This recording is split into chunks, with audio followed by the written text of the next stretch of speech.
There's something strange about being human. We want clarity, even when life doesn't offer any. We want closure, even when nothing's truly finished. And we want answers, even when the questions themselves don't fully make sense. That tension between wanting to know and needing to accept is what quietly wears people down. Somewhere along the way, we were taught that understanding everything is the key to peace. But the truth is, constantly trying to solve life is the very thing that makes it feel chaotic. That constant mental calculation, it doesn't bring peace, it brings pressure. We've all felt it. The urge to overanalyze a moment, replay a conversation, decode someone's silence, or predict the outcome of something we can't control. It's like the brain is addicted to meaning, always hunting for a label, a reason, a story. But here's the secret most people never learn. You're not supposed to understand everything. Not because you're not smart enough, but because some things aren't designed to be understood, only lived through. And when you finally stop trying to mentally solve your life like a puzzle, something shifts. You stop gripping so tightly. You start noticing what's here. And strangely, life starts speaking to you in different ways, not through logic, but through rhythm. Through subtle timing, through energy.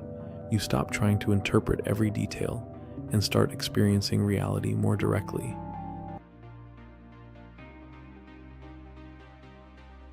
This crew are about to tackle one of the shortest stages of this event, and due to that shorter distance, they will have less time to find their groove.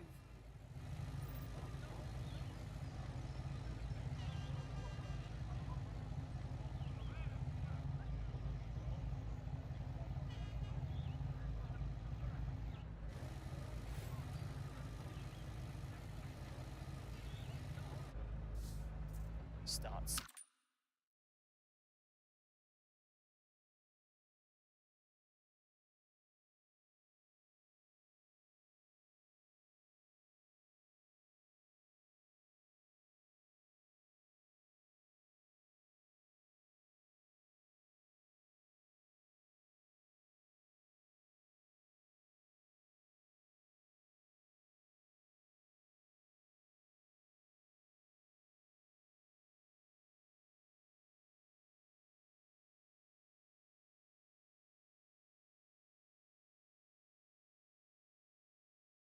And that changes everything.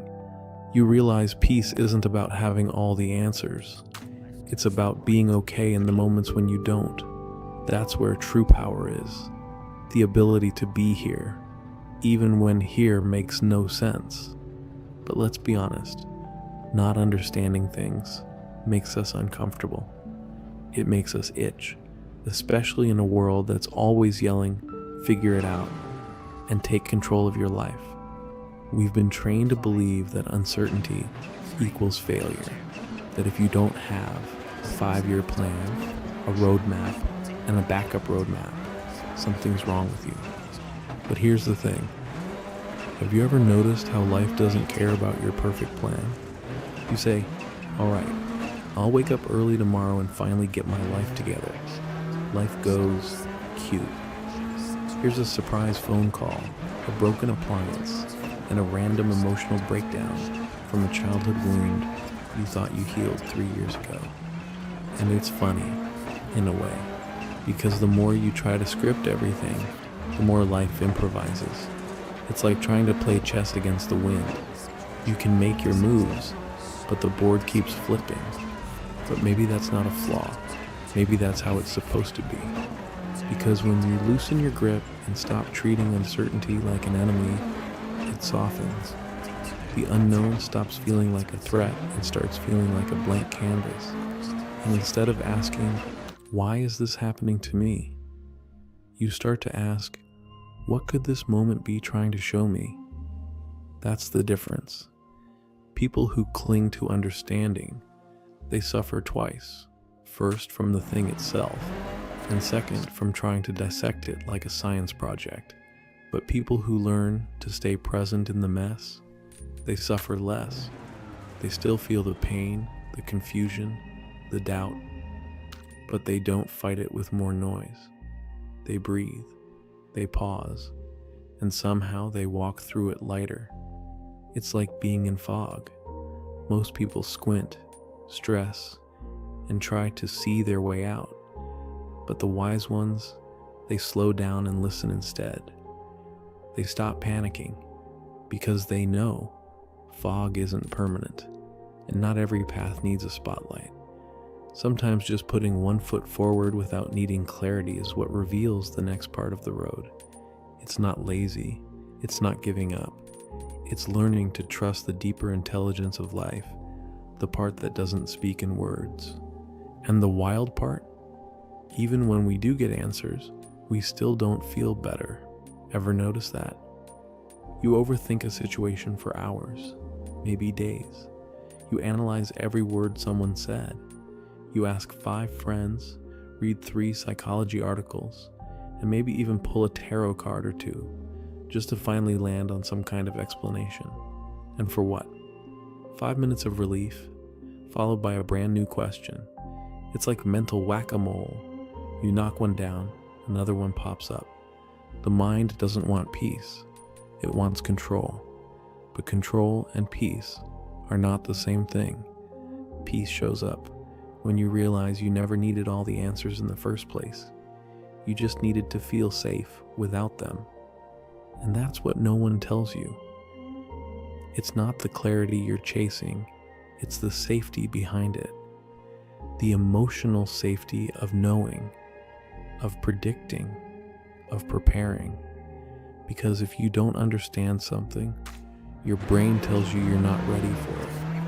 And if you're not ready, then you're exposed, vulnerable, unarmed. But here's the truth. You're not a machine. You don't need a complete database of information to function. You just need to respond to what's actually here. Think about it. When you walk into a room, do you need to understand the entire architectural history of the building before you sit down? Number. You just check if the chair is there. You sit, and that's enough. Life is more like that chair than you think. You don't have to understand every beam and bolt holding your life together. You just need to feel the seat beneath you and trust it can carry your weight. Some of the best decisions you'll ever make will be made without perfect understanding, and some of the worst decisions come from thinking you figured everything out. Funny how that works. Real wisdom isn't about having more knowledge. It's about knowing which questions don't need answers right now. So next time your brain spirals into 1,000 what-ifs, try something radical. Say, I don't know. And that's okay. Say it out loud if you have to. Let your nervous system hear it. Let your shoulders drop. Let your breath return to your body. Because that one sentence, I don't know, and that's okay. It's not weakness, it's freedom. It's the kind of strength most people never learn, because they're too busy pretending to have it all figured out. But here's where it gets tricky. We don't just want to understand life, we want to understand ourselves too.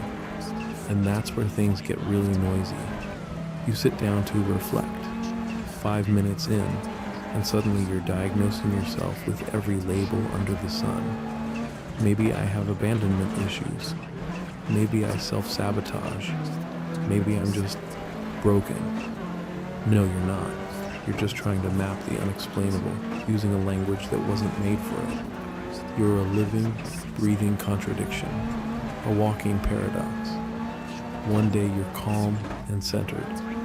The next, you're arguing with a stranger in your head for something they didn't even say. And that's normal.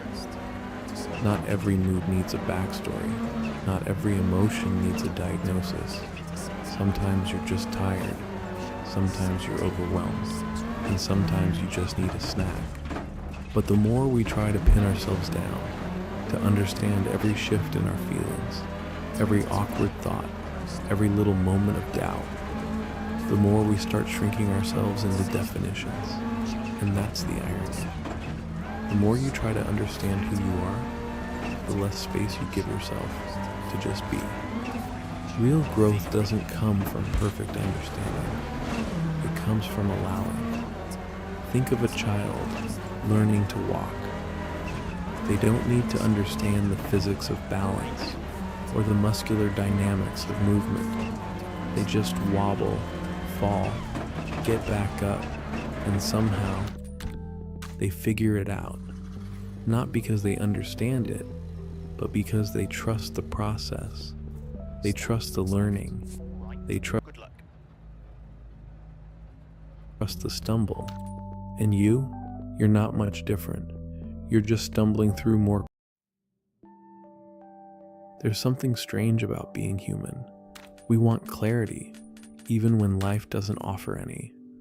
We want closure, even when nothing's truly finished. And we want answers, even when the questions themselves don't fully make sense.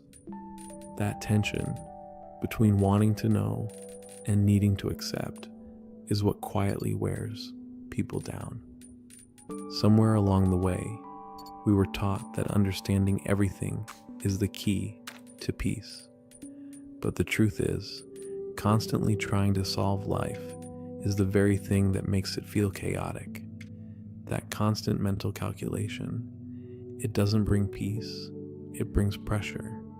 We've all felt it. The urge to overanalyze a moment, replay a conversation, decode someone's silence, or predict the outcome of something we can't control. It's like the brain is addicted to meaning, always hunting for a label, a reason, a story. But here's the secret most people never learn. You're not supposed to understand everything. Not because you're not smart enough, but because some things aren't designed to be understood, only lived through. And when you finally stop trying to mentally solve your life like a puzzle, something shifts. You stop gripping so tightly. You start noticing what's here. And strangely, life starts speaking to you in different ways, not through logic, but through rhythm, through subtle timing, through energy. You stop trying to interpret every detail and start experiencing reality more directly. And that changes everything. You realize peace isn't about having all the answers. It's about being okay in the moments when you don't. That's where true power is. The ability to be here, even when here makes no sense. But let's be honest, not understanding things makes us uncomfortable.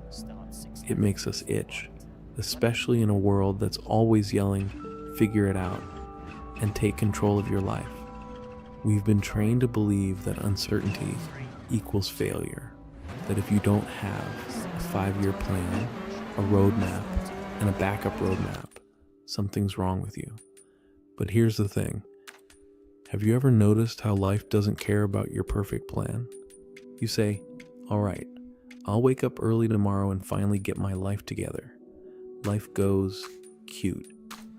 Here's a surprise phone call, a broken appliance, and a random emotional breakdown from a childhood wound you thought you healed 3 years ago. And it's funny, in a way, because the more you try to script everything, the more life improvises. It's like trying to play chess against the wind. You can make your moves, but the board keeps flipping. But maybe that's not a flaw. Maybe that's how it's supposed to be. Because when you loosen your grip and stop treating uncertainty like an enemy, it softens. The unknown stops feeling like a threat and starts feeling like a blank canvas. And instead of asking, why is this happening to me? You start to ask, what could this moment be trying to show me? That's the difference. People who cling to understanding, they suffer twice. First, from the thing itself, and second, from trying to dissect it like a science project. But people who learn to stay present in the mess, they suffer less. They still feel the pain, the confusion, the doubt, but they don't fight it with more noise. They breathe, they pause, and somehow they walk through it lighter. It's like being in fog. Most people squint, stress, and try to see their way out. But the wise ones, they slow down and listen instead. They stop panicking because they know fog isn't permanent, and not every path needs a spotlight. Sometimes just putting one foot forward without needing clarity is what reveals the next part of the road. It's not lazy, it's not giving up. It's learning to trust the deeper intelligence of life, the part that doesn't speak in words. And the wild part? Even when we do get answers, we still don't feel better. Ever notice that? You overthink a situation for hours, maybe days. You analyze every word someone said. You ask 5 friends, read 3 psychology articles, and maybe even pull a tarot card or 2, just to finally land on some kind of explanation. And for what?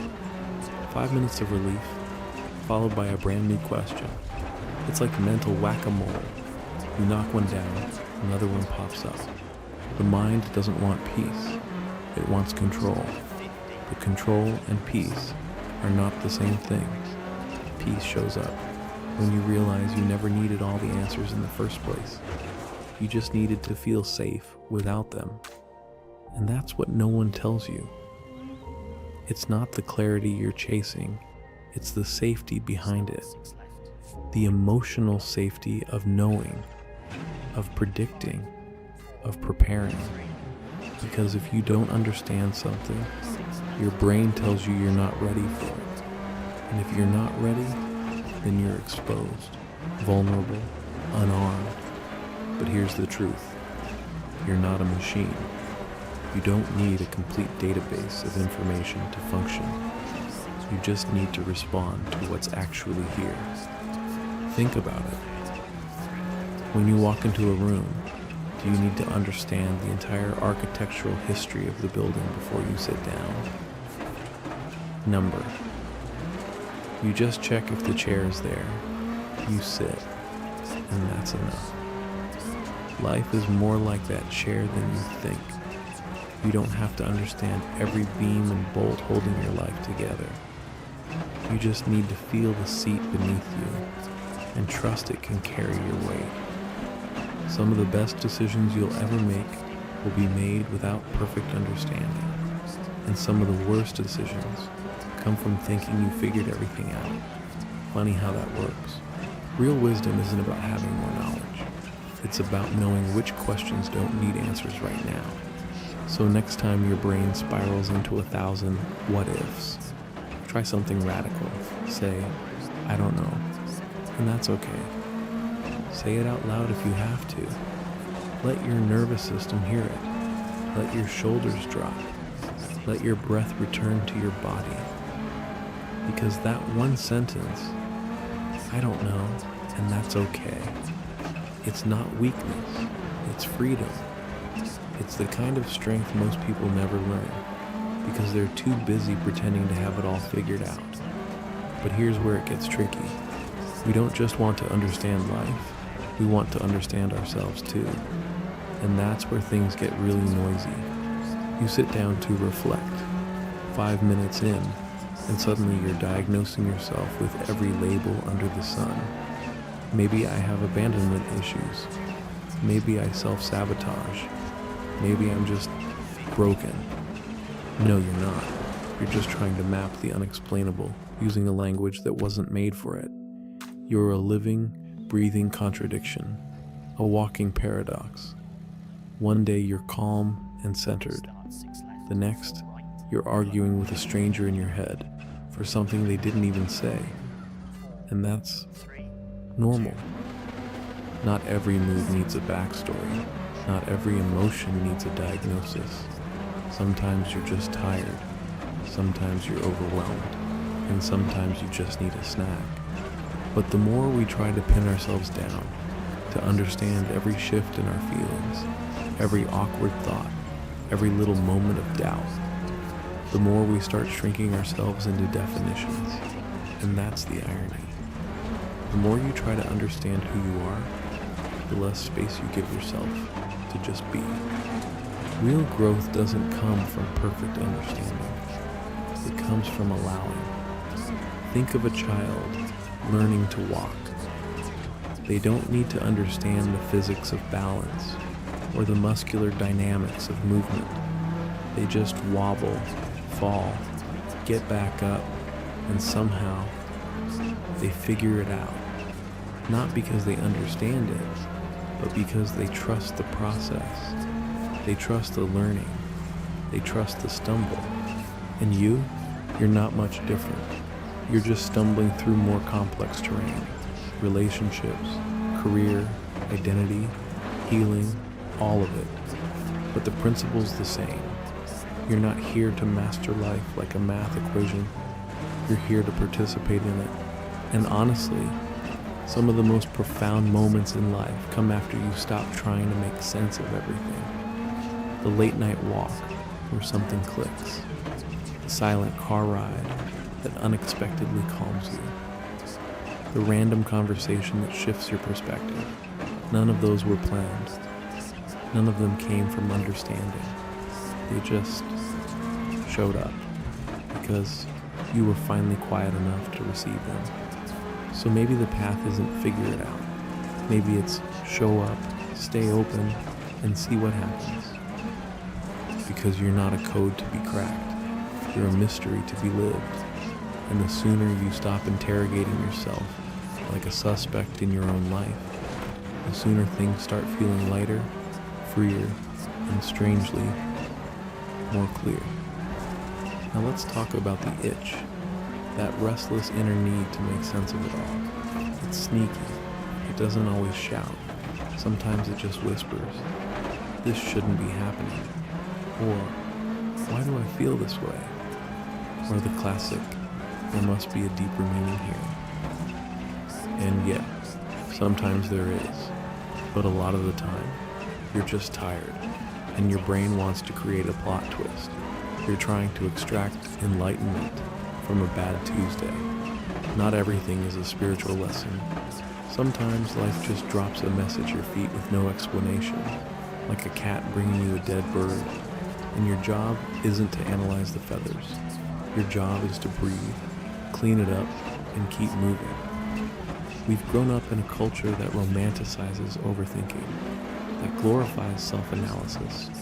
You scroll through content that tells you how to be more in tune, more aware, more intentional. But at a certain point, that awareness becomes a trap. You stop living and start monitoring yourself 24/7 like a security camera. You walk into a room and instantly start questioning your energy, your posture, your tone, your vibe. Did I come off too closed off? Was I too intense? Was I too quiet? Should I have smiled more? Man, you're not an Instagram algorithm. You're a human being. Let people interpret you however they want. You're not here to be fully understood by everyone. In fact, some people will misunderstand you on purpose because it makes their worldview more comfortable. Let them. Your peace can't depend on being decoded correctly. That's a prison, not freedom.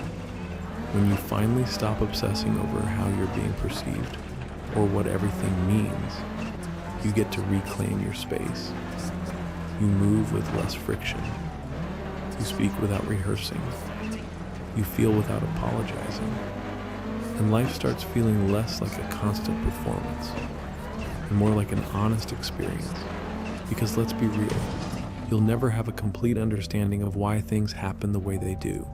Some connections will end without closure. Some doors will open with no explanation. Some emotions will hit you out of nowhere like a song from your childhood, and none of it has to be solved. Sometimes life gives you silence, not because you're missing something, but because not everything requires a response. Some chapters aren't meant to be analyzed. They're meant to be lived through, felt, and eventually released, without turning them into a lifelong puzzle. And that's okay, because the goal isn't to master existence. The goal is to feel it fully, without needing to translate it into a quote every 5 seconds. Just let it be. Let you be. Here's a wild truth most people quietly figure out, usually after some heartbreak, some loss, or a long season of confusion. You don't grow by understanding life. You grow by surviving it. Not every storm teaches you a lesson in the moment. Some storms just teach you how to stand still, how to breathe through discomfort, how to not make things worse by panicking. And that's valuable. That's strength. But because we live in a world that celebrates speed, clarity, and immediate transformation, we start thinking we're failing if we don't get the message fast enough, like we're behind, like we're missing something everyone else already knows. But here's a plot twist. No one actually knows what they're doing. They're just better at looking confident while winging it. Behind closed doors, even the most put-together people are Googling their symptoms at 2 a.m., second-guessing their choices, or wondering if they've peaked emotionally in 2019. You're not behind. You're not broken. You're just alive. And being alive means you're going to feel things that don't make sense. You're going to wake up some days with a strange heaviness for no reason. You're going to outgrow people you still love. You're going to lose parts of yourself that once defined you. And none of that needs to be fully understood in order to be real. See, the mind is great at post-game analysis. It wants to go back, replay everything, and make it all neat. But life isn't neat. It's muddy. It's strange. It's beautifully chaotic. And when you try to give it too much structure, you miss the magic. Because sometimes what you call chaos is just life doing things your logic can't predict. And if you always demand understanding before peace, you'll be waiting forever. You'll miss out on simple joys because you're too busy trying to unlock the meaning of every moment, like it's some encrypted spiritual code. You'll treat happiness like a prize at the end of a math equation, higher than usual. Not because you understand it all, but because you trust that you don't have to. You don't need to understand everything. You're not supposed to, and that's not a flaw. It's part of the design. Let life confuse you a little. Let it bend your plans. Let it stretch your patience. You're not falling behind.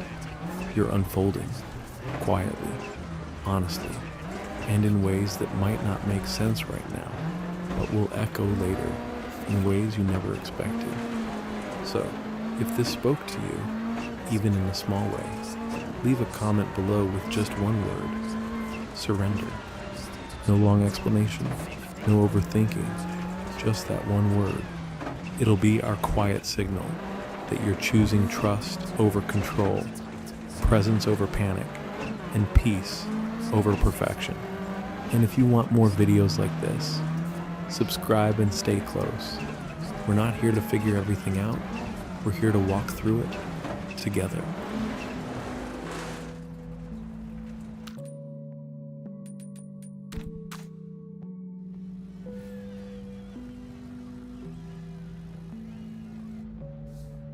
Start 6 left, 4 right. 5, 4.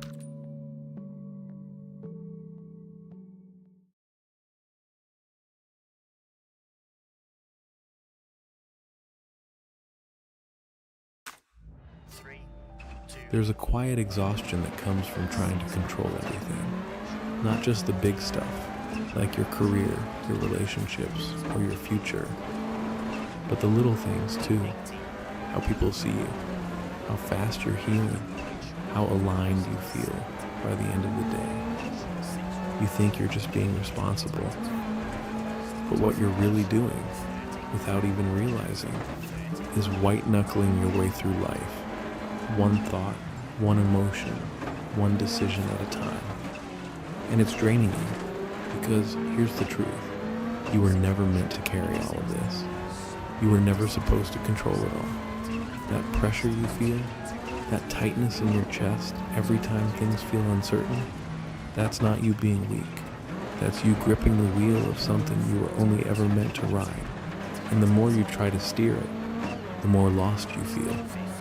But here's the paradox. The more you tighten your grip on life, the more it slips through your fingers. The more you try to force calm, the more anxious you become. You try to plan everything, overanalyze every outcome, rehearse every scenario in your head like some invisible performance, hoping that if you just do it all perfectly, nothing will go wrong. But that's not peace.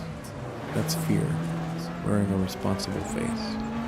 You think you're being prepared, but really, you're bracing against uncertainty, against discomfort, against chaos.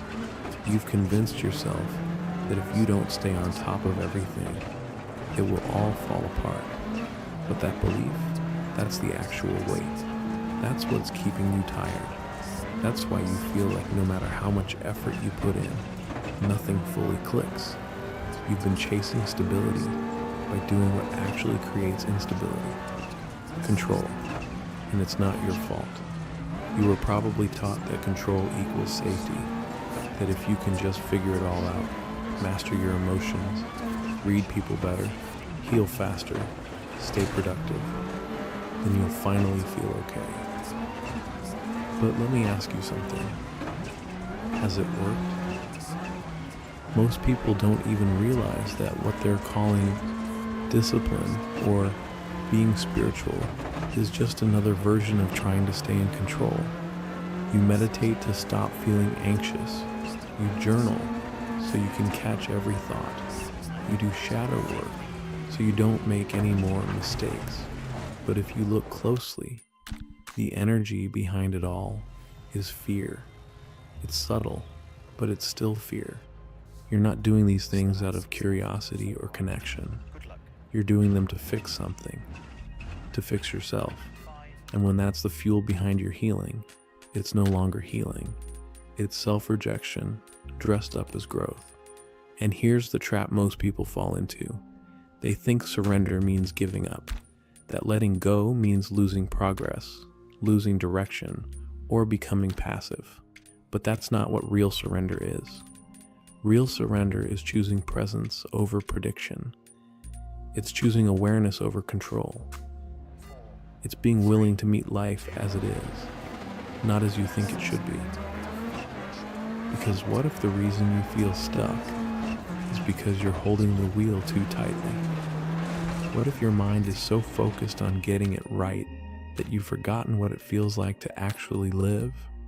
Think about how often you're doing without even noticing. You wake up and immediately check your thoughts, like you're scanning for signs of danger. You try to stay ahead of every emotion, like a manager hovering over your own nervous system. Even in moments of stillness, your mind quietly whispers, "What should I be doing right now? What needs fixing? What am I missing?" You can't even enjoy a peaceful moment without some part of you preparing for it to end. This isn't your fault. You've been conditioned to believe that peace has to be earned, that it's something waiting at the end of your healing checklist, that once you finally got it together, life will stop throwing you chaos. But peace doesn't come after everything is fixed. Peace begins the moment you stop trying to fix everything. Because the truth is, control is just your mind's way of saying, "I don't feel safe." It's how you've tried to protect yourself from uncertainty, from disappointment, from being hurt again. But protection can become a prison if it goes on too long. Eventually, you're not navigating life. You're just managing fear. And ironically, the more you manage it, the less alive you feel. You lose your joy, your intuition, your spontaneity. You start second-guessing yourself. You look at people who seem at peace and wonder what they know that you don't, when really they just stopped fighting. And then one day, you notice something, not because you planned for it, not because you journaled it into existence, but because something inside you finally relaxes. It doesn't announce itself. It doesn't feel like a breakthrough. It's subtle, almost easy to miss. You're in the middle of a moment that would have normally triggered you. But you don't clench. You don't rehearse your response. You don't scramble to regain control. You just let the moment pass and realize nothing broke. And you start to feel it, that maybe the danger you've been preparing for all this time was never really there. That maybe all the control, the tension, the mental rehearsals weren't protecting you. They were blocking you from experiencing life as it is, not as your fear wanted it to be. Because when you stop trying to manage every second, you begin to feel the moment again. You notice your breath. You hear the quiet. You feel the presence in your own body, not just as a concept, but as something that's finally allowed to be here. And in that space, something opens. Your mind softens. Your nervous system loosens its grip. You stop asking if you're doing enough, and you just do what feels real. You stop waiting to be ready, and you just begin. Not because you're perfect, but because you're finally not trying to be. This is the shift no one talks about. The one that doesn't come with fireworks. The one that feels like an exhale you didn't know you were holding. A quiet moment where you feel, not just think, but you don't have to hold it all anymore. And as that grip begins to loosen, something else starts to change. Your relationship with uncertainty. You stop needing to know where everything is going. You stop needing every decision to be the right one. You stop needing to map out every conversation in advance, or rehearse how you'll explain your feelings, or prepare for the moment everything might fall apart. You stop living life 5 steps ahead, because now you're actually in the step you're on. And the craziest part is, it's not that life becomes easier, it's that you stop making it harder than it needs to be. You're no longer stacking fear on top of every quiet moment. You're no longer turning discomfort into a personal failure. You're no longer making stillness feel like a threat. You begin to realize that control never really gave you peace. It just gave you something to do when you were afraid of what might happen if you let go. And in its place, something softer starts to emerge. A slower pace, a clearer mind, a kind of calm that doesn't feel dramatic. It just feels honest, undeniably yours. You laugh a little easier. You speak a little slower. You don't shrink in silence. You settle into it. You don't have to explain yourself every time someone doesn't get it, because you get it, and that's enough. You feel the moments more. Not all of them are pretty. Some are awkward. Some are raw. But they're real. And for the first time, that's better than perfect. Because when you stop trying to master life, you finally let it meet you. Not in some grand, cosmic download. Not in a breakthrough. Just in the ordinary, silent moments that used to pass you by while you were busy managing them. And maybe that's what's been waiting for you this whole time. Not more control. Not more effort. Just enough space for you to finally be here. And something else starts to shift, quietly, underneath it all. The way you see yourself. You spent so long being the one who holds it all together. The calm one, the grounded one, the self-aware one. The one who's always thinking ahead, always doing the work, always showing up with the right words, the right energy, the right perspective.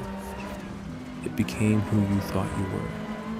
And maybe for a while, that version of you helped you survive. Helped you feel like you had some kind of grip on a life that never stopped moving. But now, without all that constant self-management, you start meeting parts of yourself you haven't seen in years. The unfiltered parts, the unfinished parts, the parts that don't have a spiritual explanation for everything. At first, it feels disorienting, like you're losing yourself, like you're slipping out of the role you built so carefully. But slowly, it stops feeling like loss. It starts feeling like home. Because maybe you were never meant to be the one who always has it together. Maybe your value was never in how calm you appeared, or how well you held it in, or how deeply you could explain your sadness without breaking. Maybe peace isn't about keeping it all together. Maybe it's what arrives when you finally admit you don't need to. You don't need to be the version of you that knows how to handle everything. You don't need to keep playing the role of the one who never spirals, never slips, never snaps.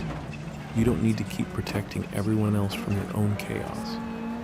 Because the truth is, there's nothing wrong with the part of you that still feels confused sometimes.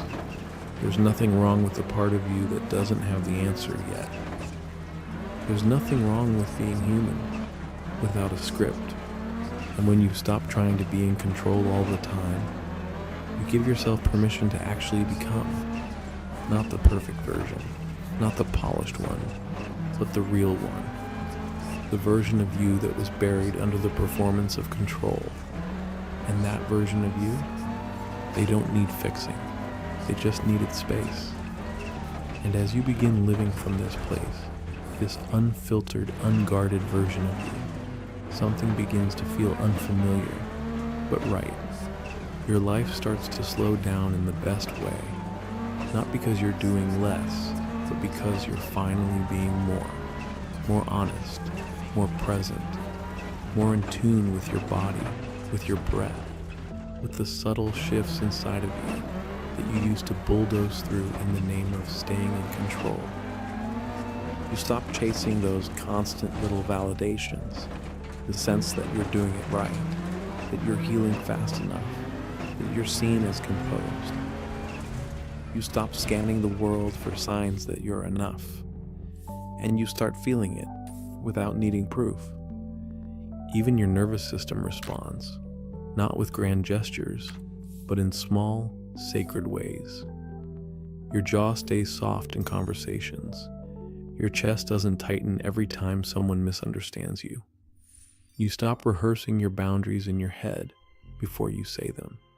You just say them, not because you're trying to prove anything, but because you're finally okay with being real, even if that realness isn't perfectly delivered. You begin to trust pauses in conversation. You don't rush to fill the silence with wisdom or insight. You just let it hang there, because silence doesn't scare you anymore. You're no longer trying to impress anyone, not even yourself.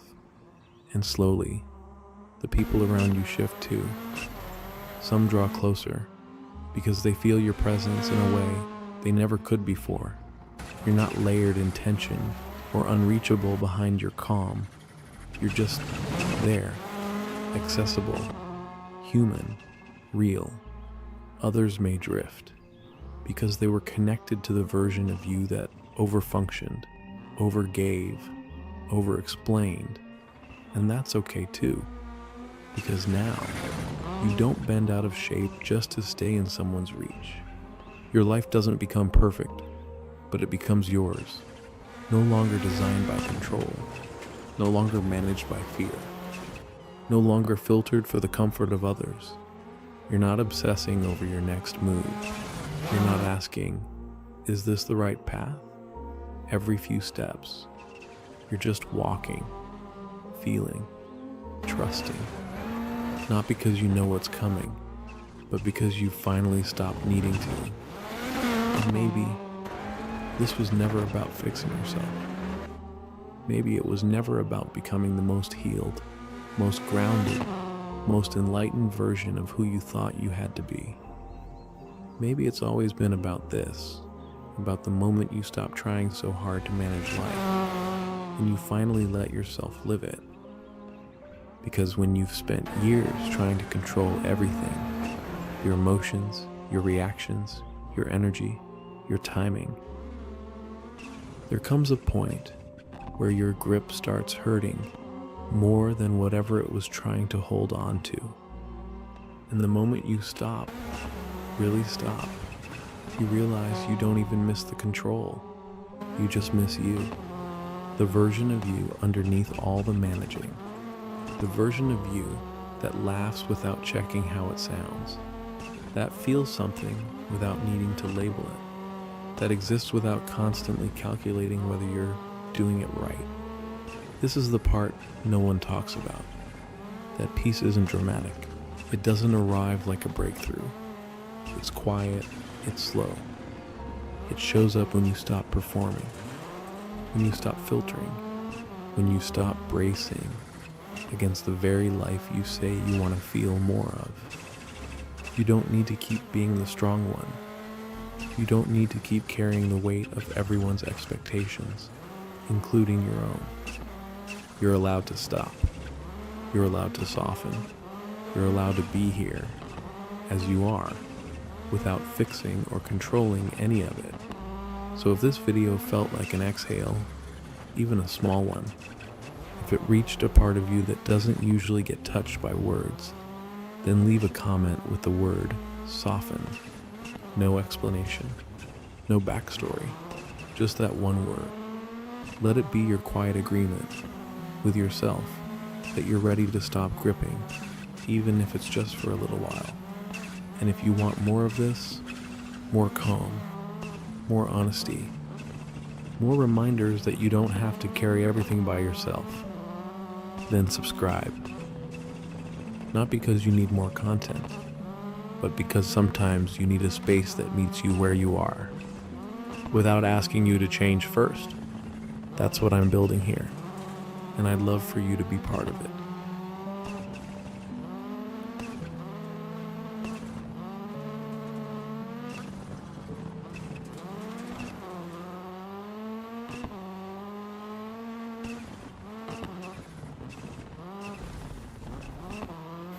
You ever notice how some people walk through life like they've been cast in a never-ending soap opera?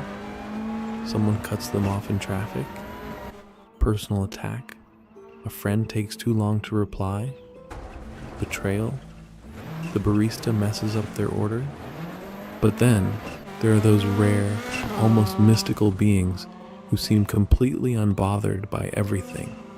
They move through life like a breeze, barely ruffled by the nonsense the rest of us get tangled up in.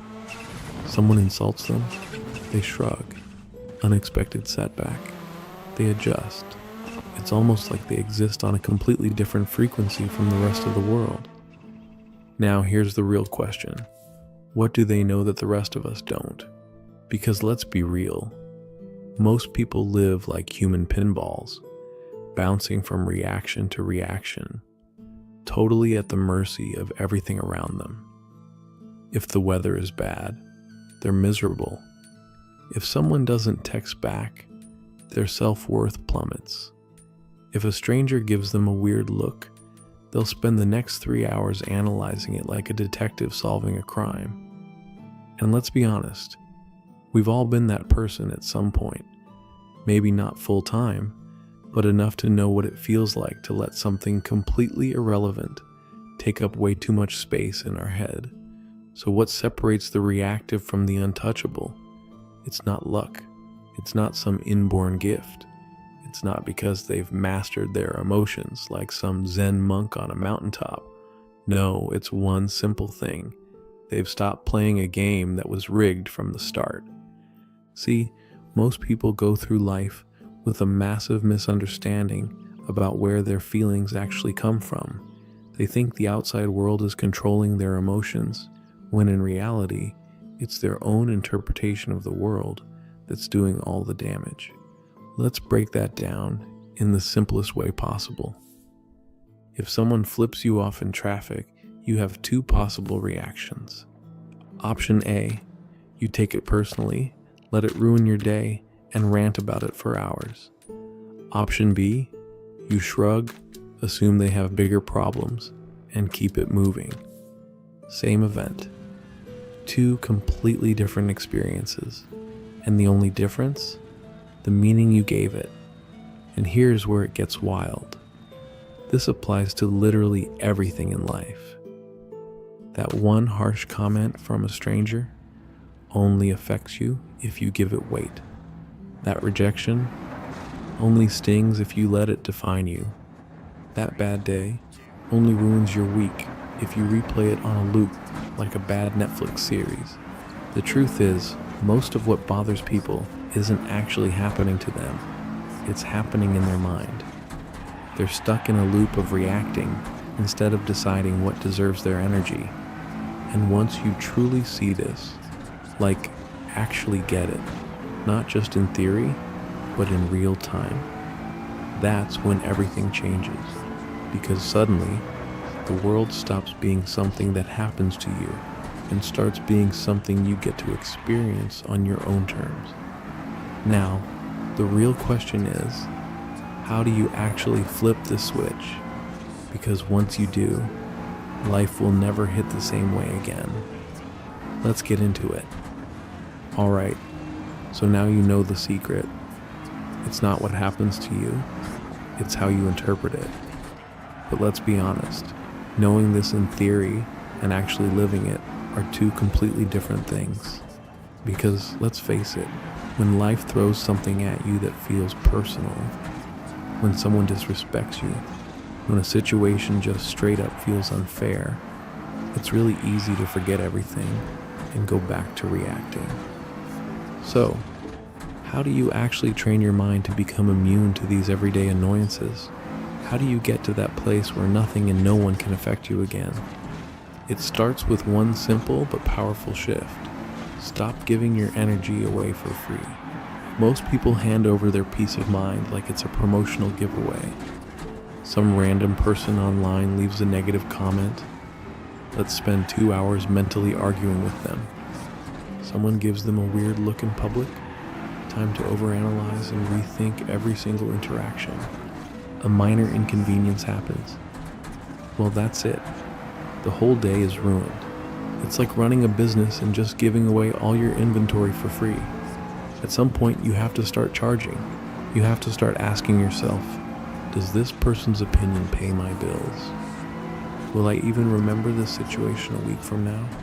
Is this problem really mine? Or am I just taking on someone else's bad energy? Because 90% of the time, the things that stress people out are nothing more than other people's projections. Someone is rude to you, that's their problem. Someone doubts you, that's their limited mindset. Someone disrespects you, that says more about them than it does about you. Think about it. When you react, when you get upset, when you let something take control of your emotions, you're basically saying, here, take my peace. I don't need it. But the truth is, your peace of mind is your most valuable currency, and the people who truly win at life, the ones who move through the world unshaken, they've figured out that most things just aren't worth their energy. Now, here's where it gets interesting. When you stop reacting, when you stop engaging with negativity, when you become unshakable, something weird starts happening. The people who used to trigger you suddenly lose their power. The things that used to ruin your day barely register. The world doesn't feel as heavy because you stop carrying things that were never yours to begin with. And once you taste that kind of mental freedom, there's no going back. But there's one more piece to this puzzle. Because there's a way to take this even further, to not just be unaffected by the world, but to actually bend it in your favor. And that's where things get really fun. Let's break it down. Here's the truth. Most people don't actually want control over their emotions. They say they do.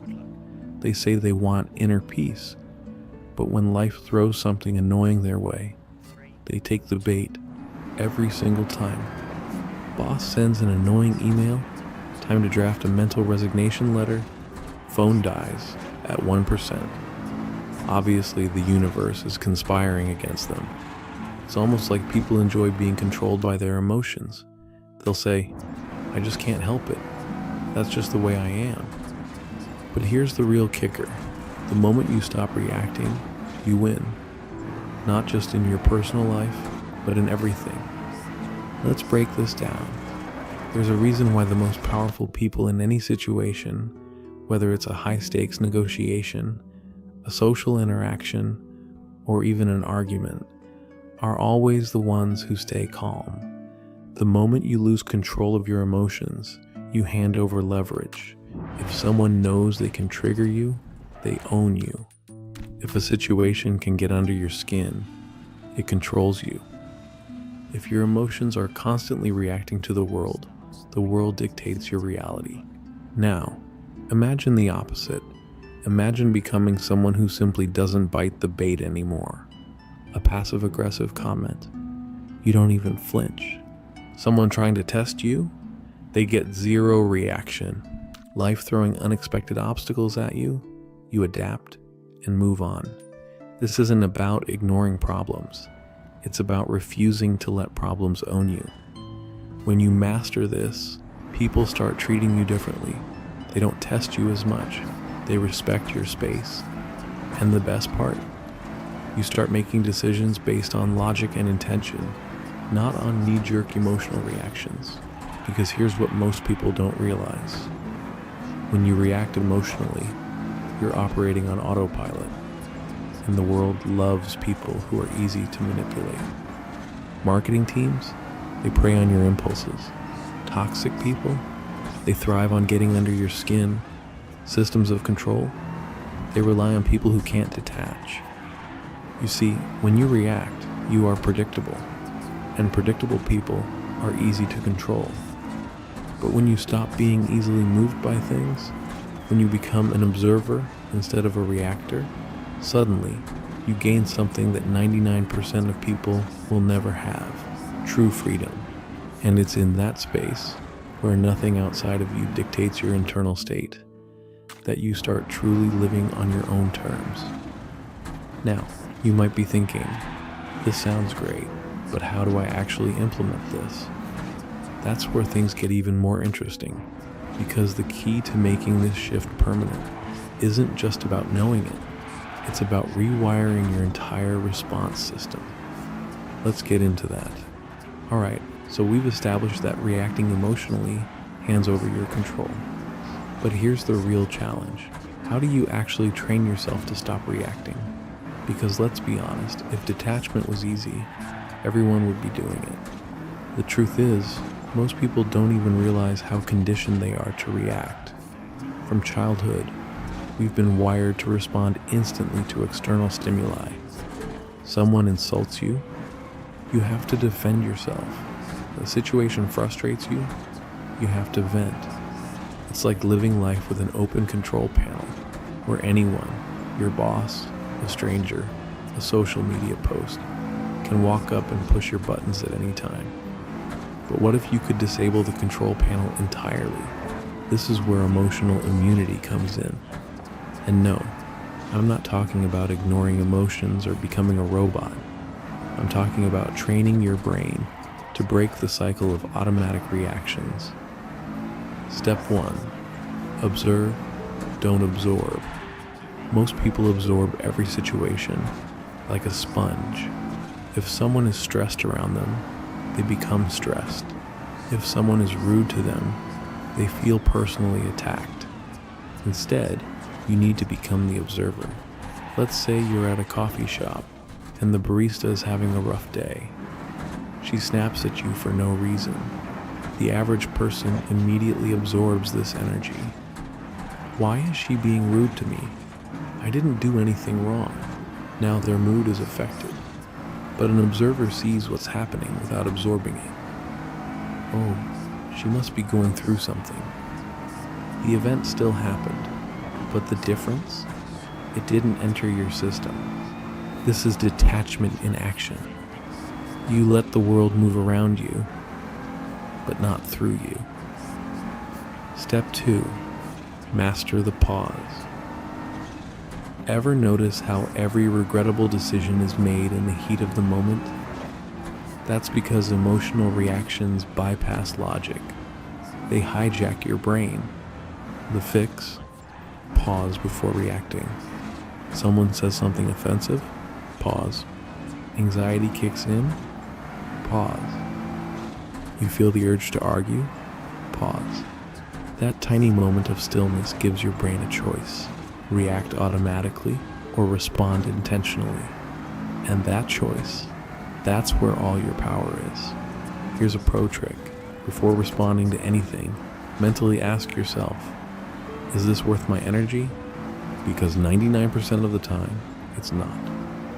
Step 3. Starve the drama. Drama, whether in relationships, work, or social circles, feeds off of reactions. It's an ecosystem that thrives on emotional responses. Gossip only spreads when people engage. Toxic people only stay when they get a reaction. Arguments only escalate when both sides participate. When you stop feeding the system collapses. Imagine someone tries to pick a fight with you, and instead of reacting, you just smile and move on. They're left completely powerless. Because here's the truth.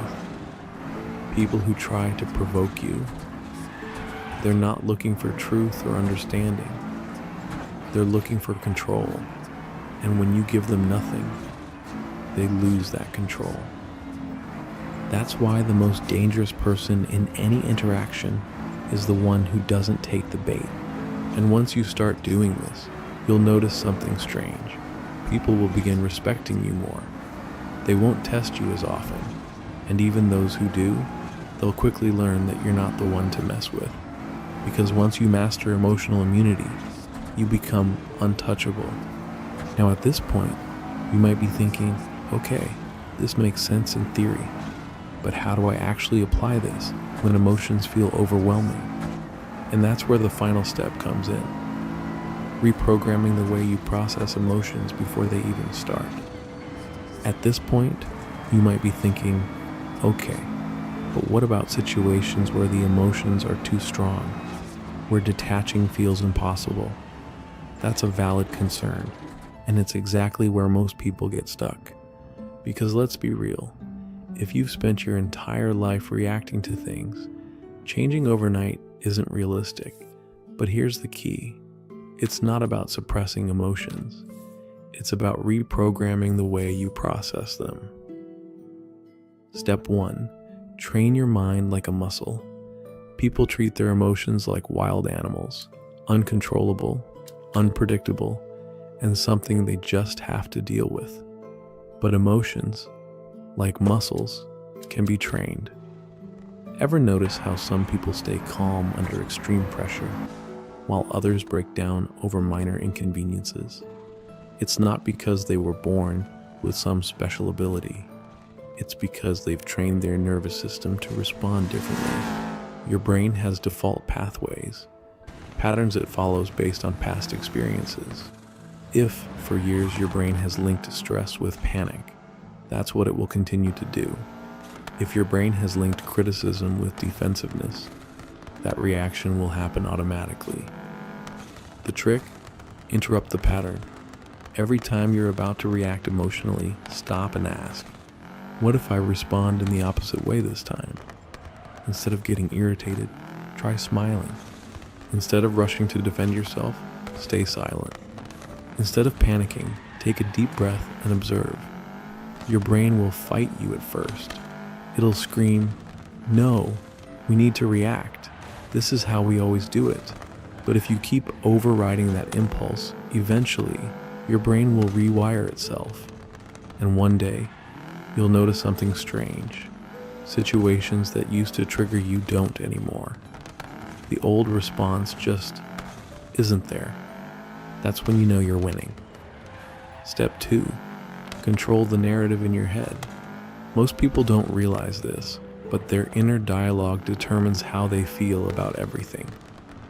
So, the next time something feels like it's affecting you, ask yourself, what's the story I'm telling myself about this? Is this interpretation actually useful? Because 90% of the time, it's not. Step 3. Emotionally disarm people. Here's a trick that will change your life. When people expect a reaction from you and you give them nothing, it completely throws them off. Ever seen a situation where someone insults another person and instead of getting angry, they just laugh and agree? You're so stubborn. Yeah, it's one of my best traits. You never take anything seriously. I try not to. You really don't care, do you? Nope. That's called emotional aikido. Taking someone's negative energy and flipping it on them. When you refuse to be affected, you send a clear message. You don't have control over me. And nothing frustrates people more than realizing their attempts to trigger you aren't working. And guess what? The less reactive you become, the more respected you'll be. Because people test you to see how much control they can have over you. The moment they realize you're untouchable, they back off. At the end of the day, being unshakable isn't about never feeling emotions. It's about not letting them control you. It's about making a choice. Do I let this situation define me, or do I define the situation? Because once you stop reacting to things that don't deserve your energy, you start living on your terms. And that's when life really changes. So, if this resonated with you, hit that like button.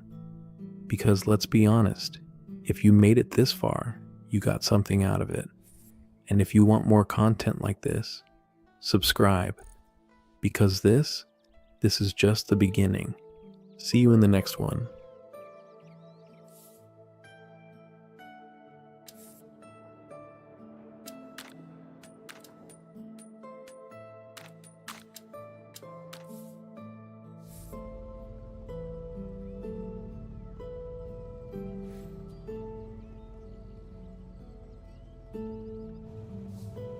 Starts on right, acute 10 in left. Good luck.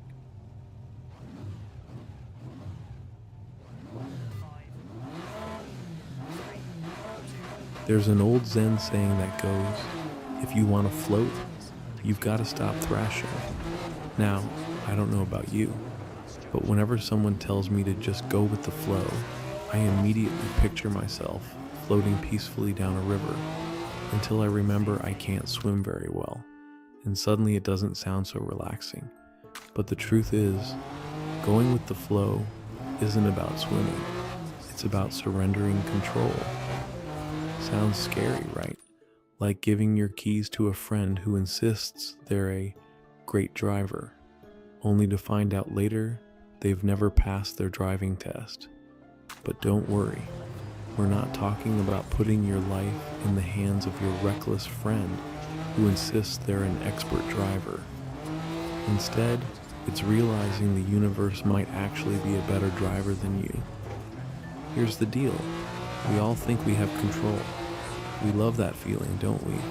Planning, organizing, predicting. It feels safe, reliable, comforting. But have you noticed something weird? The more tightly you hold onto the wheel, the harder life seems to become. It's almost as if the universe has a sense of humor, like it's nudging you to let go and saying, hey, relax, buddy, I've got this. The funny thing about control is, most of the time, you don't really have it. You just think you do. It's like when you see someone passionately pressing the elevator button over and over again, like somehow pressing it harder or faster will magically summon the elevator quicker. We've all seen that guy. Some of us have been that guy. Spoiler alert, it doesn't work. The elevator arrives when it arrives, and life moves exactly the same way. We spend our lives pressing buttons, pulling levers, frantically trying to direct outcomes, while reality quietly chuckles at us. Life already has a rhythm, a natural flow. It's constantly whispering in your ear, hey, relax, I've got this. But we're too busy loudly humming to ourselves, trying to drown it out with our own ideas of how things should go. Your mind loves playing fortune teller, spinning stories about every possible scenario that might go wrong tomorrow, next week, next year, most of which never even happen. It's like when your GPS announces there's traffic ahead, and immediately your brain screams, I knew we should have taken another route. Meanwhile, you're sitting perfectly still in traffic, stressing out, while the car beside you blasts music and eats a sandwich without a care in the world. Same traffic, different experience. And that's just it. You're already in the stream of life. You're already moving forward. You can fight the current, swim against it, exhaust yourself trying to make things happen exactly your way, or you can ease up, float a bit, and discover the stream might just carry you somewhere amazing, somewhere you never would have reached by paddling against it.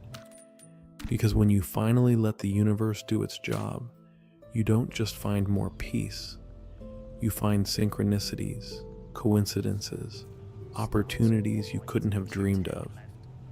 Doors appear exactly when you need them. Opportunities show up exactly when you stop frantically searching. It sounds almost too simple, doesn't it?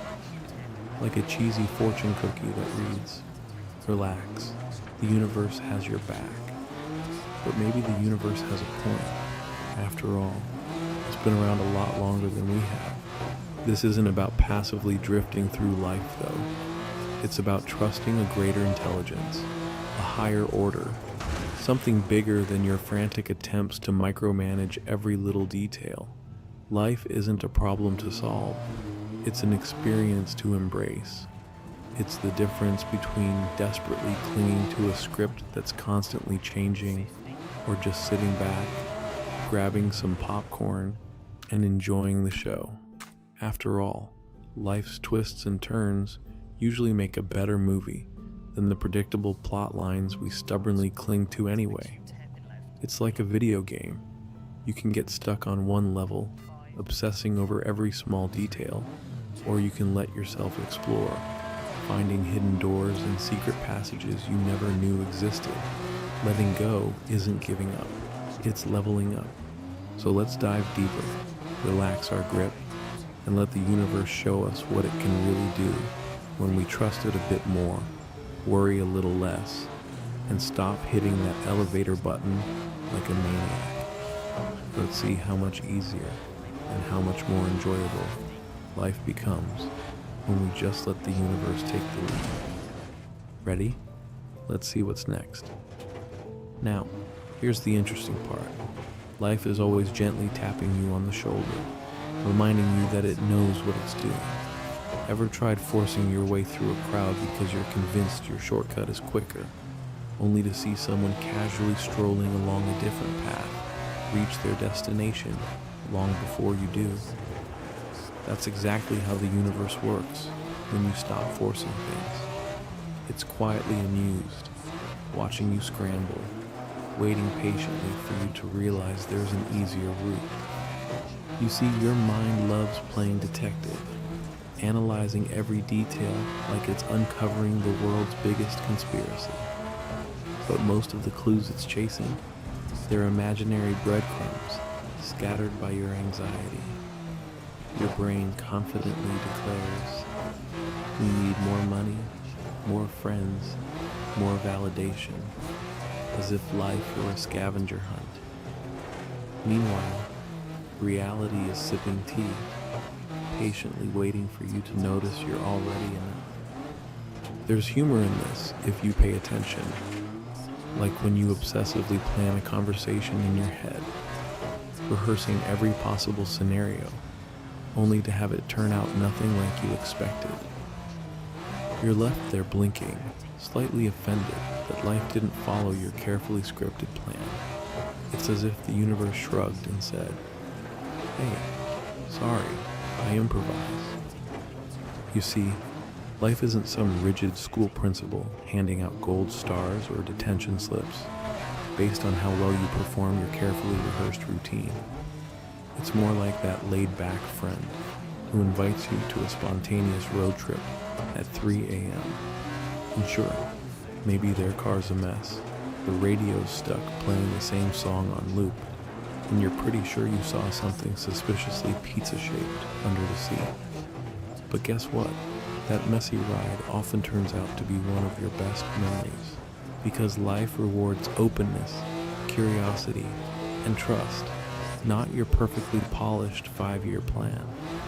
The harder you cling to specific outcomes, the more reality seems to delight in gently prying your fingers loose. Why? Because you weren't meant to grip life so tightly. You're supposed to flow with it, laugh with it, stumble with it, and get back up, dusting yourself off with a grin. Sometimes that means the things you feared most become the punchline to your own life's joke. Remember all those times you dreaded something that never even happened? Your mind convinced you a meteor shower was headed your way, only for it to turn out that the sky wasn't falling. It was just rain. Simple, harmless, refreshing rain. Letting go doesn't mean giving up. It means loosening your grip on the steering wheel a little, trusting that sometimes life's GPS knows a scenic route you couldn't possibly find on your own. And who knows, maybe you'll spot something amazing along the way, like a cow inexplicably wearing sunglasses in a field. Strange? Sure. Entertaining? Absolutely. That's life for you. And when you finally start trusting life this way, something remarkable happens. The heaviness that used to weigh you down starts lifting. Your shoulders relax. Your breath deepens. And you realize, maybe for the first time, that life isn't as complicated as your mind makes it out to be. It's simpler, gentler, kinder, and far more enjoyable. The moment you embrace this truth, something shifts profoundly inside you. Suddenly, you're not fighting against the current. You're floating downstream, smiling at how easy it feels when you stop resisting. And here's the real magic in all this simplicity. Once you embrace life's gentle rhythm, you discover you're not just drifting randomly, you're being carefully guided toward what's genuinely meant for you. Have you ever noticed how your best ideas show up precisely when you're not chasing them? You're just in the shower, humming an embarrassingly catchy tune from 10 years ago, and boom, life-changing insight appears. Not exactly the dramatic eureka moment you'd scripted, but hey, the universe loves subtle entrances. You see, forcing life to match your exact expectations is like arguing with a vending machine. You punch in A5 expecting chocolate, but when chips fall out, you keep shaking the machine, convinced that chocolate is the only acceptable snack. But here's the secret. Those chips are exactly what you need, even if they're not what you thought you wanted. Life has a quirky habit of handing you experiences that nourish you far better than your original cravings ever could. Think of it like those plot twists in movies you never saw coming, but end up loving. You're convinced the main character will save the day, only to find out they were the villain all along. You're shocked. Popcorn flies out of your hand. But deep down, you're thrilled, because the unexpected is infinitely more entertaining. Life thrives on these little plot twists, nudging you to realize that your story is far more captivating when you're willing to let go of control. This doesn't mean you abandon goals or ambition. It means you loosen your grip on how you think things should unfold. Goals become gentle markers, not rigid destinations. Instead of obsessively chasing perfection, you embrace the wonderfully imperfect process of discovery, one filled with trial, error, laughter, and the occasional facepalm moment.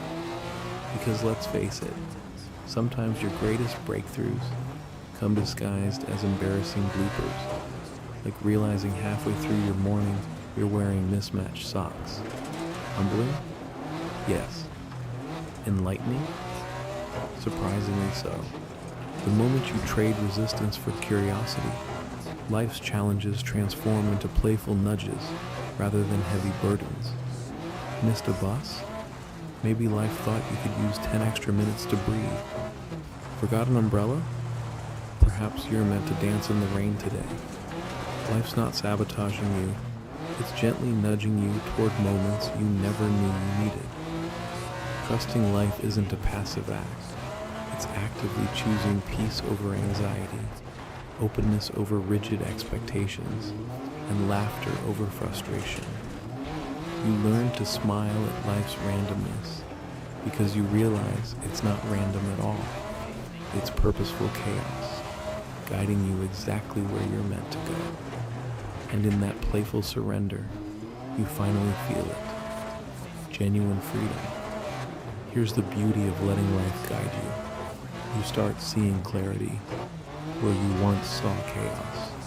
Instead of feeling tangled in confusion about where you're headed or what you're supposed to do next, you naturally begin sensing a subtle but unmistakable current beneath the surface. It's like listening closely to the quiet whispers hidden beneath the noise of everyday life. Messages you've missed because you've been so busy shouting over them with your expectations. Most people think life is complicated, and sure, sometimes it can feel like assembling IKEA furniture without instructions.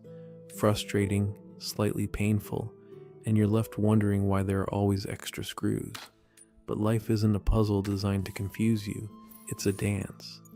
And every dance flows best when you stop counting steps and start feeling the music. When you resist, you're essentially stepping on life's toes. You're trying to lead, while life is gently, patiently attempting to show you the next move. It's like insisting on swimming upstream because someone once told you that's where success is. But downstream, waiting patiently, is an entire ocean of possibilities that fit you perfectly. Possibilities you've probably been ignoring because they didn't match your carefully scripted life plan. There's a phrase from Taoism that beautifully captures this truth. The Tao does nothing, yet nothing is left undone. At first glance, that might sound like philosophical nonsense or a fortune cookie gone rogue. But dive a little deeper, and you realize it means living effortlessly in harmony with life's natural flow. When you stop pushing against life, it stops pushing back. You stop fighting the current and instead become part of the current, effortlessly, smoothly. This isn't passivity or resignation. It's aligning yourself with something deeper, trusting life enough to let go of what you think should be, and instead embracing what actually is. When you finally relax your tight grip on life's steering wheel, you're no longer desperately avoiding obstacles or forcing outcomes. Instead, you're allowing life's natural momentum to guide you gracefully around obstacles, turning them into stepping stones rather than walls you slam into headfirst. Take it from nature. Trees don't force themselves to grow. They simply do. They stretch naturally towards sunlight, effortlessly thriving because they're not stuck debating their next move. A river doesn't get frustrated if a rock blocks its path. It simply flows around it. And yet, we humans spend years stubbornly pushing against closed doors, wondering why we're exhausted, all while right beside us, an open doorway we hadn't even noticed patiently awaits. Life isn't asking you to abandon effort or dreams. It's gently whispering, hey, try this path instead. The moment you stop insisting on a single rigid outcome, everything becomes lighter. Life shifts from a heavy burden of tasks you must control to an adventure you joyfully experience moment by moment. When you finally let life lead, you don't lose direction. You find purpose and peace waiting patiently right around the corner you never considered looking around. And in that moment, everything clicks. You're no longer fighting life. You're dancing with it, creating a rhythm so effortless, you wonder why you ever resisted at all. And this is exactly why it matters so much to stop forcing your way through life, like you're navigating some endlessly complicated maze. You don't have to be like that guy who spends 2 hours circling the parking lot, stubbornly convinced he'll find a spot closer to the entrance, while someone else parks a little further away, gets their shopping done, and is already home enjoying their dinner. When you let go of the obsessive need to control every outcome, life stops being an uphill battle. Instead, it becomes a gentle stroll downhill, accompanied by an occasional breeze reminding you that there's another way, a simpler, smoother path you've overlooked. We've all heard stories of artists or inventors who found their breakthroughs by accident, stumbling onto their greatest achievements exactly when they stopped forcing it. Sir Isaac Newton didn't unlock the secrets of gravity by angrily shaking apple trees, yelling, "Drop an apple, already." He sat quietly, relaxed beneath a tree, and simply allowed gravity to reveal itself. The best insights, the real breakthroughs, they often come not from trying harder, but from trying less. There's freedom in trusting the universe, freedom that few people discover because they're so busy doubting everything around them. They worry endlessly about details, control outcomes that are never in their hands, and inevitably overlook the opportunities appearing right in front of them. It's like gripping a handful of sand. The tighter you squeeze, the quicker it slips through your fingers. But open your hand, relax, and you find yourself effortlessly holding more than you ever imagined. Letting go isn't weakness, it's wisdom. It's understanding that life, when allowed to unfold naturally, offers a clarity that rigid plans simply can't provide. You begin to see doors open in places you never thought to look. Opportunities present themselves because you're finally open enough to see them. And the irony? The things you've been desperately chasing often start showing up only after you stop chasing. So ask yourself honestly, where have you been gripping too tightly? Where could you loosen your grip and let the universe take charge for a change? Maybe you'll find your life become smoother, more enjoyable, and even more successful. In the end, remember, the universe has been doing its thing far longer than you've been trying to control it. Maybe, just maybe, it knows a thing or two about getting you exactly where you're meant to be. If you're ready to let go, relax into life, and trust the journey a little more, make sure you stick around. Subscribe and share your thoughts below, because life's more meaningful when we discover it together. Until next time, let the universe handle the details and enjoy the ride.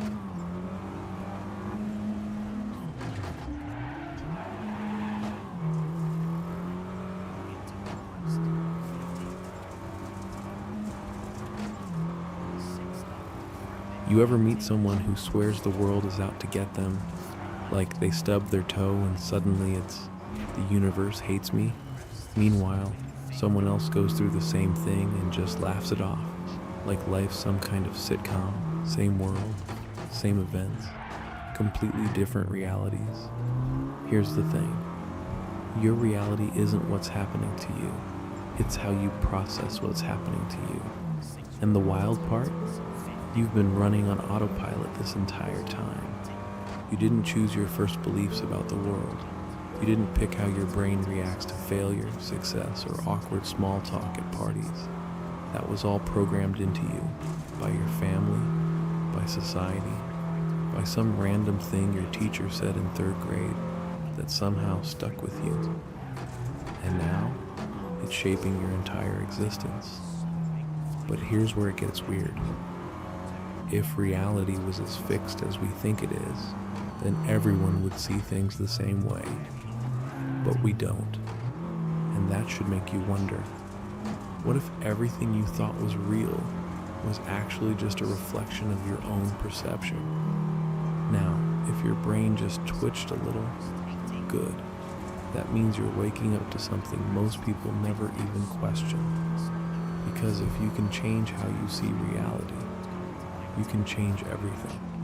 And it's easier than you think. There's an old experiment psychologists love to talk about. They took a bunch of people, put them in a room, and flashed a series of words on a screen. But here's the twist. Before the words appeared, the participants were quickly shown a random image, too fast for their conscious mind to notice. Some saw a picture of a smiling baby. Others saw a car crash. When they were asked what emotions they felt after reading the words, the results were bizarre. The people who saw the smiling baby, they felt warmth, nostalgia, even hope. The ones who saw the car crash, they felt tension, unease. Some even felt like something bad was about to happen. Same words, same room, different realities. Now here's where it gets uncomfortable. If tiny, unconscious things like that can shape our reality, what do you think is happening with the thousands of influences you've absorbed since childhood? Think about the way you interpret silence. One person sees it as peace, another sees it as rejection. Some people hear rain and feel cozy, others feel restless. What about success? Some people think it's luck, others think it's pure effort. But none of these are absolute truths. They're just filters your brain put in place without asking you. And these filters, they dictate everything. The people you attract, the opportunities you notice, the things you dismiss as not for you. Reality isn't out there. It's constructed in here. And that's why two people can live entirely different lives, even when they start from the same place. But here's the best part. Once you start seeing the code behind the illusion, you can rewrite it. There's a story about a man who was wrongfully imprisoned for nearly 2 decades. His name? Brian Banks. A rising football star in high school, Banks had his whole future ahead of him. A scholarship to USC, dreams of the NFL, and an unstoppable drive. Then, out of nowhere, his entire life shattered. He was accused of something he didn't do. No evidence, no proof, just a claim. And with that, he was thrown into 6 years of prison and nearly a decade of parole. And here's where it gets interesting. Years later, the person who accused him admitted she made the whole thing up. She even confessed on tape. His conviction was overturned. His name was cleared. But that's not the part that will shock you. What's shocking is how Brian Banks reacted to it all. He didn't waste a second of his life being angry. He didn't let 6 stolen years define him. When people asked him how he wasn't furious, he said something that flips reality on its head. I never lost my freedom because my mind was always mine. Think about that for a second. If a man who was physically trapped for years can feel free, what does that say about the rest of us? Because let's be honest, we live in a world where people with complete freedom still feel trapped. Trapped by their fears, trapped by their past, trapped by opinions, expectations, and thoughts that aren't even their own. But what if none of it was real? What if the only reason you feel stuck, lost, or uncertain is because you've unknowingly been carrying a prison with you? Not one made of bars and chains, but one made of beliefs. The way you think, the things you accept as normal, the invisible rules you follow without even realizing it. Because here's something most people never question. Who told you what's possible for you? Who decided your limits? Who convinced you that life has to be a certain way? Who made the rules you've been living by? Because if someone else programmed those beliefs into you, can't you rewrite them? This is where reality gets strange. Because the moment you stop blindly accepting the limits you were given, reality starts bending in ways you never imagined. The only question is, are you willing to see it? Alright, so let's really break this down, because this is where most people get stuck. You were handed a script for life before you even knew how to read it. From the moment you were a kid, you were told how the world works. You were given labels, rules, and expectations. Most of them you never agreed to, but somehow they shaped your reality anyway. Think about school. They tell you to sit down, be quiet, follow the rules. You're taught there's a right way to do things and a wrong way, and if you step outside that, you're failing. But who made those rules? Who decided what success even looks like? Now fast forward to adulthood. You're expected to play the game. get a job, buy a house, pay your bills, be responsible, and don't ask too many questions. But what happens if you do? What happens if one day you stop and realize, wait a minute, none of this actually feels real? And that's where the discomfort kicks in. Because the second you start questioning the script, you start to see that it's not actually yours. It was given to you by your parents, who told you what's right based on what they were taught. Society, which shaped your beliefs about what's normal and what isn't. Your experiences, which, let's be real, were often filtered through things other people told you were true. But here's the thing, your brain is constantly bending reality to fit the script you were given. And if that script is limiting, if it's full of beliefs like life is hard, you have to struggle to be successful, this is just the way things are, then guess what? Reality will keep proving that script right. Not because it's true, but because you were taught to believe it. And once you see that, everything changes. Because if everything you think is possible is just a set of instructions someone else handed you, why not rewrite them? Why not question everything? Why not ask yourself, what else have I just been accepting as truth, when in reality, it was just someone's opinion? Because here's where most people mess up. They assume reality is fixed, that life has one path, that things have to be a certain way. But that's only true if you keep believing it. The moment you realize you were given a script, not a rule book, you stop playing by rules that were never real to begin with. And that's when life stops feeling like something happening to you and starts becoming something you're in control of. Now let's go even deeper, because this is where reality starts bending in ways most people never notice. You see, the mind isn't just a passenger in your life, it's the architect. Most people think reality is something they wake up to, something external, something they just exist in. But what if it's the opposite? What if reality is responding to you? Not in some abstract, feel-good kind of way, but in a literal, measurable way. Think about this. When you enter a new room full of strangers, before you even say a word, people already have an impression of you. They're picking up on tiny details, your energy, your posture, your facial expressions, even the micro movements you don't realize you're making. But here's the crazy part. You are doing the same thing to the world. Your brain is constantly scanning, filtering, and shaping what you perceive. Let's say two people wake up tomorrow morning. One person expects the world to be hostile, unfair, full of obstacles. The other wakes up expecting opportunities, insights, and connections.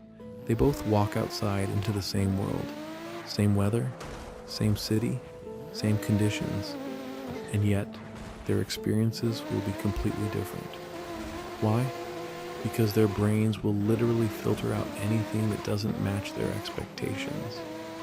If you believe people are rude, your brain will highlight every small act of rudeness. If you believe the universe is full of opportunities, suddenly you'll start noticing open doors where others see dead ends. This isn't some mystical law of attraction. It's your reticular activating system, the part of your brain designed to filter reality so that you don't get overwhelmed by all the information flying at you. So what does that mean?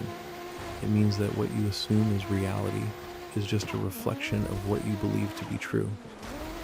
And that's where things get really weird. Because if the reality you experience is shaped by your mind, then what happens when you change your mind?